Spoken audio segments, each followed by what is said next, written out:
Hello दोस्तों, स्वागत है आपका हमारी मेंस डे सीरीज में। तो 2020 के मेंस के लिए आपके साथ आज हम वर्ल्ड हिस्ट्री का एक क्वेश्चन डिस्कस करेंगे। क्वेश्चन है, discuss how the treaty of वासे led the groundwork for the second world war. Right, answer करेंगे इसको। अब जैसे कि हमने रूल्स डिस्कस किए हैं, स्ट्रक्चर डिस्कस किया है, सबसे पहले आपको इंट्रोडक्शन लिखनी है। ज़्यादा घुमाने फिराने की ज़रूरत नहीं है, बहुत छोटी ब्रीफ इंट्रोडक्शन दो जो कॉन्टेक्स्ट बिल्ड कर दे। राइट, ट्रीटी ऑफ वारसे की बात हो रही है, आपको आती है ट्रीटी ऑफ वारसे, आपको पता है क्या थी। एग्जामिनर ने आपसे क्वेश्चन पूछा है, क्वेश्चन डालने वाले ने से क्वेश्चन पूछा है, एग्जामिनर को आपने बताना है कि मुझे पता है ट्रीटी ऑफ वारसे क्या है। तो उसको एक दो लाइन लिख के उस कॉन्टेक्स्ट में ले जाओ। कॉन्टेक्स्ट क्या है कि ट्रीटी ऑफ वारसे साइन हुई थी वर्ल्ड वॉर 1 के बाद। तो एक दो लाइन ऐसी लिखो कि आप उस टाइम पीरियड में ट्रांसपोर्ट कर दो। तो ये तो हो गया आपका इंट्रोडक्शन, इसको कहते हैं कॉन्टेक्स्ट सेट करना। असली क्वेश्चन क्या है कि कैसे ट्रीटी ऑफ वारसे ने ग्राउंड वर्क ले किया वर्ल्ड वॉर 2 के लिए। तो ये आंसर आप बॉडी में करेंगे। तो इंट्रोडक्शन में कॉन्टेक्स्ट कैसे सेट कर रहे हैं? Signed exactly 5 years after the assassination of Archduke Franz Ferdinand, the Treaty of Versailles, signed in Paris on June 28, 1919, formally ended the First World War. ठीक है, but at the same time laid the foundation for the Second World War. इसमें मैंने सारी चीजें लिख दी। ये भी लिख दिया कि वर्ल्ड वॉर 1 शुरुआत कैसे हुई थी, आर्कड्यूक फ्रांस फर्डिनेंड के असैसिनेशन से। उसके 5 साल बाद 1914 में असैसिनेशन हुआ था, एग्जैक्टली 5 साल बाद ट्रीटी ऑफ वारसे साइन करी गई। इसने फॉर्मली वर्ल्ड वॉर 1 को एंड कर दिया। एंड हो चुका था बट फॉर्मली दस्तखत करने के बाद अब एंड हुआ। वर्ल्ड वॉर 1 तो एंड कर दिया लेकिन बीज बो दिए सेकेंड वर्ल्ड वॉर के लिए। तो कॉन्टेक्स्ट पूरा बिल्ड कर दिया यहां पे। अब क्या रीजन थे? अब रीजन हो सकता है कि आपके पास एक दो ज्यादा ही हो। मैंने सिर्फ यहां पे आपको बताने की कोशिश करी है कि ऐसे क्वेश्चन को पेपर में कैसे अटेम्प्ट करते हैं। अब आप घर पे बैठ के अटेम्प्ट करेंगे, आपके पास बहुत टाइम है, 10 मिनट, 15 मिनट, आधा घंटा, जितना मर्जी लगाइए। Right, you can have your answer as holistic as possible, but remember in the heat of the examination you get about 9 to 10 minutes to attempt one question. 10 minute से ज्यादा नहीं मिलेंगे अगर 15 मार्क का क्वेश्चन भी है तो। और 250 वर्ड पूछा गया है, आप 260, 270, मैक्सिमम 280 तक पुश कर सकते हैं। उसके बियॉन्ड आपके पास जनरली स्पेस भी खत्म हो जाता है और वक्त तो पक्का ही पक्का खत्म हो जाता है। तो उस कंस्ट्रेंट में, time constraint, word limit constraint, space constraint में आपने बेस्ट आंसर लिखना है। राइट, कि चाहे आप बुलेट पॉइंट्स में लिखें, जितने ज्यादा मैक्सिमम पॉइंट्स लिख सकें उतने लिख दें। तो आपने वो मैक्सिमम पॉइंट्स लिख दिए और एक लाइन से, दो लाइन से कंक्लूड कर दें and that will be your answer. कभी भी आप जो टेक्स्ट बुक में आंसर है या जो घर पे बैठ के आपने 4 पेज का आंसर बनाया है वो शायद पेपर में रिप्रोड्यूस नहीं होगा। जितना पेपर में आप कर पाए उतना अच्छा है, उस पर ज्यादा सोचिएगा मत। राइट, तो बॉडी में क्या लिखने हैं? German war guilt. तो सबसे बड़ा तो यही रीजन था कि उन्होंने ट्रीटी ऑफ वारसे में डाल दिया कि जर्मनी सोलली रिस्पॉन्सिबल है वर्ल्ड वॉर 1 के लिए। राइट, और बहुत सारे उनके रिसोर्सेज ले लिए और उसके ऊपर उनके ऊपर फाइन लगा दिया। तो देखते हैं, तो article 231 of the treaty placed all blame for inciting the war squarely on Germany. कि किसकी गलती है जी? कि लड़ाई हुई जर्मनी की गलती है। देन जर्मनी की 13% टेरिटरी उन्होंने ले ली और 1/10 पॉपुलेशन भी ले ली। मतलब कि कुछ एरियाज जो जर्मनी के अंडर आते थे वो फ्रांस एक्सेट्रा और बाकी कंट्रीज को दे दिए गए। राइनलैंड ऑक्यूपाई किया, डीमिलिटराइज किया और जर्मन कॉलोनीज जो थी, जो पिछले 20, 30, 40 साल से जर्मनी अपनी कॉलोनीज इकट्ठी कर रहा था, वो लीग ऑफ नेशंस ने टेक ओवर कर ली। On the other hand Britain और फ्रांस जो थे वो अपनी कॉलोनीज इंजॉय कर रहे थे। जर्मनी को बोला कि आप 100,000 लोग अपनी से ज्यादा अपनी आर्मी की स्ट्रेंथ नहीं रख सकते और नए सोल्जर्स नहीं ड्राफ्ट कर सकते अपनी आर्मी में।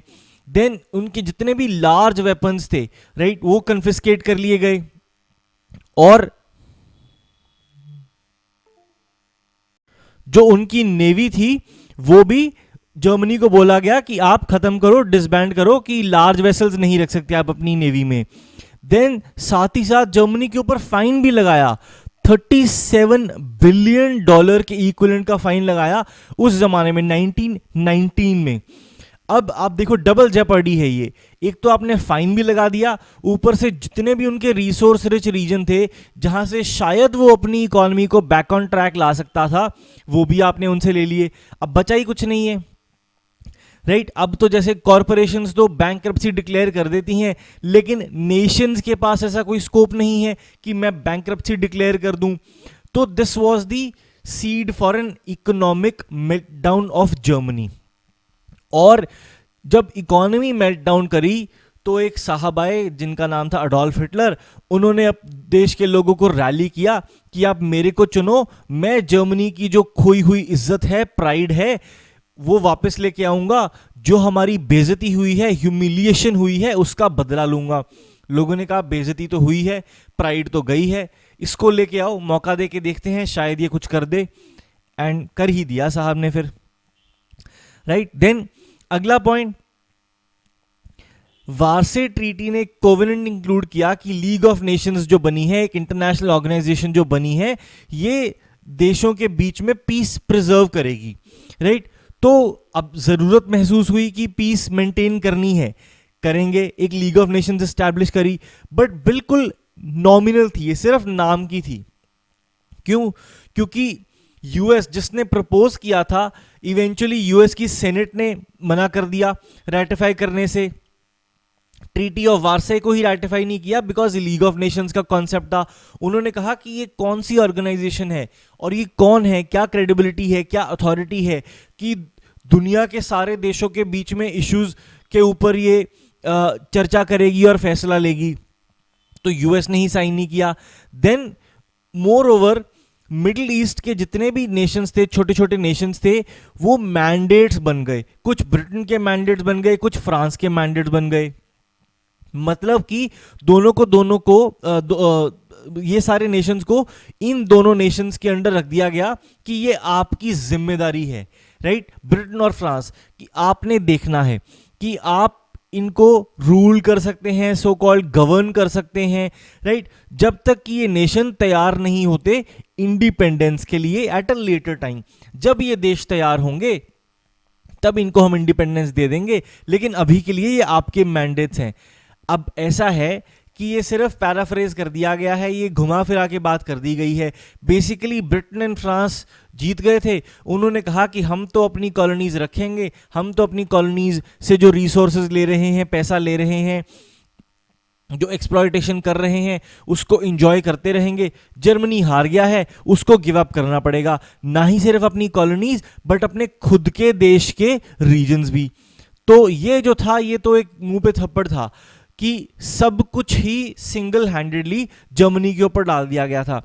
अब बात यह है कि पिछले आप लगाओ 1919 से अगर हम 100-125 साल पहले तक जाएं तो छोटे बड़े बहुत लड़ाइयां हुई यूरोप में, राइट। बट हमेशा क्या होता था कि हर ट्रीटी के बाद जो भी फैसला लिया जाता था उससे कोशिश की जाती थी कि यूरोप में एक बैलेंस ऑफ पावर बना रहे, कोई भी एक देश ज्यादा पावरफुल नहीं हो, कोई भी एक ज्यादा कमजोर नहीं हो, एक मोर और less balance of power maintain करके रखते थे। ट्रीटी ऑफ वार्से ने वो प्रिंसिपल बिल्कुल ही तहस नहस कर दिया कि ब्रिटेन और फ्रांस तो बिल्कुल निकल के आए as very powerful nations, powerful नहीं बट अपनी जितनी कॉलोनीज थी, जितने उनका होल्ड था सब चीज के ऊपर, वो लेके निकले। जर्मनी बिल्कुल ही खत्म कर दिया उन्होंने। तो ये जो थोड़ा बैलेंस था यूरोप में पावर का, ये संतुलन बिगड़ गया था और इसी का ही आगे जाके हिटलर ने फायदा उठाया, राइट। ये वॉर गिल्ट ने तो बिल्कुल कमर तोड़ दी कि आज तक पहले कभी नहीं हुआ था कि सिंगल किसी कंट्री को ब्लेम किया गया हो कि आपकी जिम्मेदारी है कि ये लड़ाई हुई।